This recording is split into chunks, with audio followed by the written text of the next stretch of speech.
নমস্কার, আমি তরুণ ঘোষ। একে বলে মরার ওপর খাঁড়ার ঘা। একে তো বিদ্যুতের চাহিদা তুঙ্গে, গরমকাল, তার উপরে এখন আবার আদানি একটা চিঠি দিয়েছে।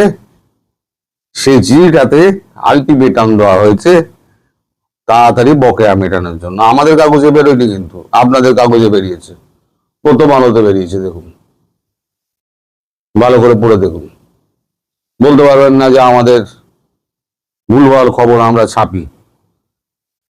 যা খবরটা আমার কাছে পরে এসছে, সর্বোচ্চ বিদ্যুৎ চাহিদার মৌসুমে জ্বালানির অভাবে প্রয়োজন মতো উৎপাদন করা যাচ্ছে না। ঘাটতি মেটাতে নিয়মিত লোডশেডিং করতে হচ্ছে। এর মধ্যে বকেয়া বিল দ্রুত পরিশোধের তাগাদা দিয়ে সরকারকে চিঠি দিয়েছে ভারতীয় কোম্পানি আদানি।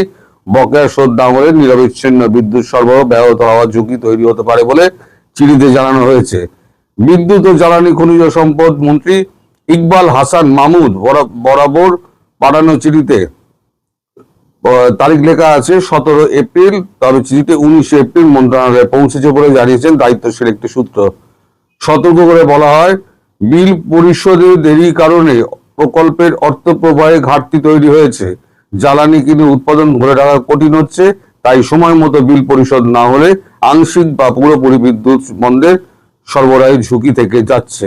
2017 সালে আদানি পাওয়ার লিমিটেডের সঙ্গে বিদ্যুৎ ক্রয় চুক্তি করে বাংলাদেশ বিদ্যুৎ উন্নয়ন বোর্ড বিডিবি।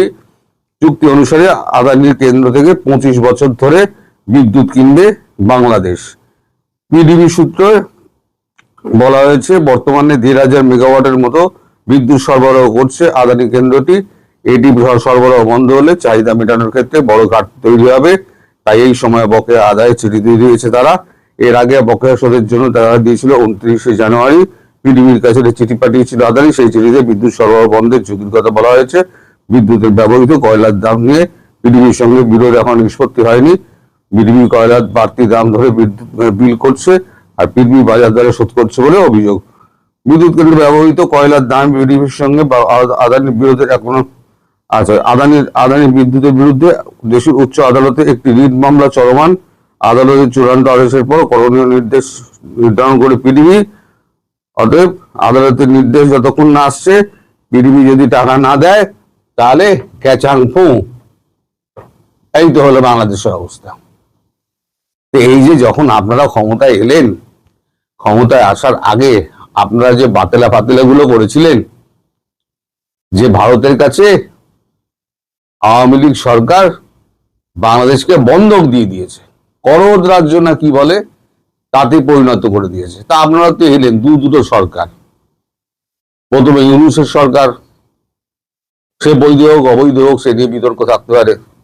তারপরে এলেন আপনাদের ওই স্বনির্বাচিত অঘোষিত সংসদীয় গণতান্ত্রিক সরকার। তো সেই সরকারও তো এখন 2 মাস ধরে বিদ্যুৎ নিয়ে যাচ্ছে। ওই চুক্তিটা তো করলেন না, আবার চলে গেলেন আদালতে। তা যখন কেউ কোর্ট দেখায়, ধরুন কারোর সঙ্গে কারোর বিবাদ হচ্ছে, out of the court settlement হয় সব থেকে ভালো। কোর্ট যদি আপনি দেখান, তাহলে সেক্ষেত্রে হবে কি, এক পক্ষ বলবে তাহলে ঠিক আছে, কোর্টের নিষ্পত্তি যতক্ষণ না হচ্ছে ততক্ষণ পর্যন্ত আপাতত ঝগড়া ঝুড়ি চাপা রইল, বা ব্যবসা ঝুড়ি চাপা রইল, বা বিদ্যুৎ সরবরাহ ঝুড়ি চাপা রইল।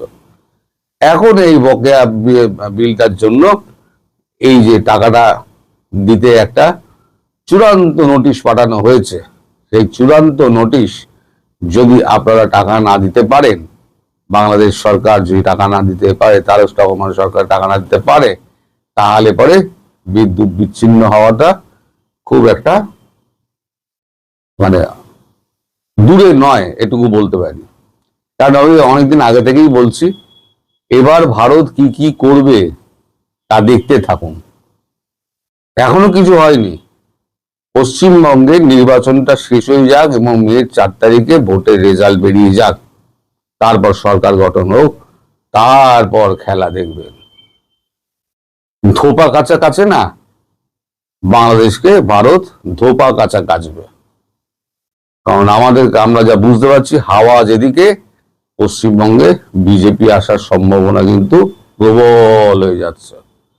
আর বিজেপি যদি আসে, তার ধরুন আসামে বিজেপি, ত্রিপুরায় বিজেপি, বিহারে বিজেপি, উড়িষ্যায় বিজেপি, মধ্যিখানে রয়ে গেছিল শুধু ওয়েস্ট বেঙ্গলের এই 2200 কিলোমিটার, সেটা হচ্ছে নন বিজেপি রাজ্য। তার মানে পুরো বিজেপি শাসিত রাজ্যগুলো দিয়ে আপনার সীমান্ত একেবারে ঘেরা হয়ে গেল। এবার আপনারা হয়ে গেলেন ঘেরাবন্দি। ঘেরাবন্দি একটা সরকারকে যদি ধোপার পাটের মতো কাঁচা হয়, তাহলে পরে সে তো একদম সাদা রং ফং উঠে গিয়ে সাদা ধবধবে হয়ে যাবে।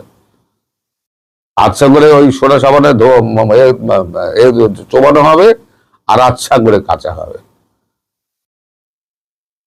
আর কি কি হবে এখনো ওয়েট করুন, আরো অনেক কিছু হবে। আমি সেগুলো বলে বাংলাদেশের মানুষকে প্যানিকগ্রস্ত করব না। প্যানিক হয়ে গেলে এই যে অবস্থার মধ্যে একই অশান্তির মধ্যে জ্বলছেন, আরো যদি প্যানিক ছড়িয়ে দিই তাহলে পরে দেশটা অশান্ত হবে। আমি চাই না দেশটা অশান্ত হোক। তবে খবরটা আমি দেরিতে পাওয়ায় আমি একটু দেরিতে আমি এটা আপলোড করছি। তো এখন আপনারা বিচার করুন, আদানির টাকা মেটাবেন নাকি অন্ধকারে থাকবেন। তবে যা অবস্থা দেখছি, না পাবেন খাদ্য, না পাবেন তেল, না পাবেন কারেন্ট, কি হইব আপনারও? পকেটেও পয়সা করি নাই। ইউনুস সব ফতুর করে দিয়ে গেছে। ইউনুস যে টাকাগুলো ওই জমিয়ে রেখেছিল না, সব দেনা পরিশোধ করেনি। আর সরকারের চাল দিয়েছে, শেখ হাসিনা সরকারের চাল দিয়েছে, শেখ হাসিনা সরকারের তেল বিক্রি করেছে, আর কিছু আমদানি, লোক দেখানো কিছু আমদানি করেছে, যেগুলো নামমাত্র। আসলে জমানো যে জিনিসগুলো ছিল, যেগুলো শেখ হাসিনা তিন করে জমিয়েছিলেন, সেইগুলো খরচা করে উনি দেখিয়েছেন যে আমি এত টাকা রেখে গেলাম। কারোর কোনো বিল পরিশোধ করেননি, কারোর কোনো বিল করেননি। সব দায় এসে পড়েছে এখন তারেক রহমান সরকারের কাছে। এবার তারেক রহমান সরকার কি করে এই টলমল সরকারকে সামলিয়ে চলবে, তার একই রাজনৈতিক জ্ঞান নেই। রাজনীতি তিনি বোঝেন না। 17 বছর বিদেশে থেকেছেন, মানে বাংলাদেশের পালস 17 বছরে কোন জায়গা থেকে কোন জায়গায় গিয়েছে তিনি ধরতে পারছেন না। তাকে গুছিয়ে বসতেই সময় লাগছে। তারপর তিনি একটি অশিক্ষিত গণ্ডমূর্খ, ওনার মাথায় বুঝবে কি করে, ঢুকবে কি করে। এখন আপনারা নিজেরা ভেবে দেখুন, এই যে তারেক রহমান সরকার কতদিন এই সরকারের গদিতে বসে থাকবে। আমি অনেকদিন আগে বলেছিলাম, ভারত এমন অবস্থার সৃষ্টি করবে যে তারেক রহমান প্লেন ধরে সোজা আবার লন্ডন চলে যাবেন। তিনি কিন্তু এই দেশে বেশি দিন থাকতে পারবেন না, সরকার প্রধান থাকতে পারবেন না। আরো একটা কথাই বলেছিলাম যে ঝ্যাঁটা জুতো নিয়ে পাবলিক কিন্তু এই সরকারের মন্ত্রীদের ওই নেপালের মতো তাড়া করবে। নেপালের মন্ত্রীরা নয়, ভারতবর্ষে আশ্রয় নিয়েছিলেন। কেউ দিল্লিতে, কেউ সিকিমে আশ্রয় নিয়েছিলেন। শ্রীলঙ্কার মন্ত্রীরা ভারতবর্ষে আশ্রয় নিয়েছিলেন। আপনারা কোথায় যাবেন? আপনাদের একজনকেও তো রাখা হবে না। বিশেষ করে সালাউদ্দিন, ওটা মহা বদমাস, দুষ্ট লোক। ওই দুষ্ট লোকটা ভারতে থেকে এখানে মোৎসব করতো, আর ওখানে গিয়ে ভারতের পশ্চাৎ দেশে বাস দেওয়ার জন্য যত রকম কাজ করছে, তত রকমই কাজ করে যাচ্ছে। কালকে আমি আপনাদের সঙ্গে কথা বলবো যে কেন শেখ হাসিনাকে তাড়াতাড়ি ভারত ফেরত পাঠাতে চাইছে। এখানে কিছু শঙ্কা, কিছু আশঙ্কার ব্যাপার রয়েছে। আমি সেই জন্য এই ভিডিওটি আগামীকাল করব, আজকে আর করব না। আগামীকাল সন্ধ্যাবেলা ওই ভিডিওটার জন্য অপেক্ষা করবেন, শেখ হাসিনাকে কেন তাড়াতাড়ি পাঠাতে চাইছে। আপনারা সবাই ভালো থাকবেন, সুস্থ থাকবেন, সাবধানে থাকবেন এবং আরো লোডশেডিং এর জন্য অপেক্ষা করতে থাকুন। নমস্কার।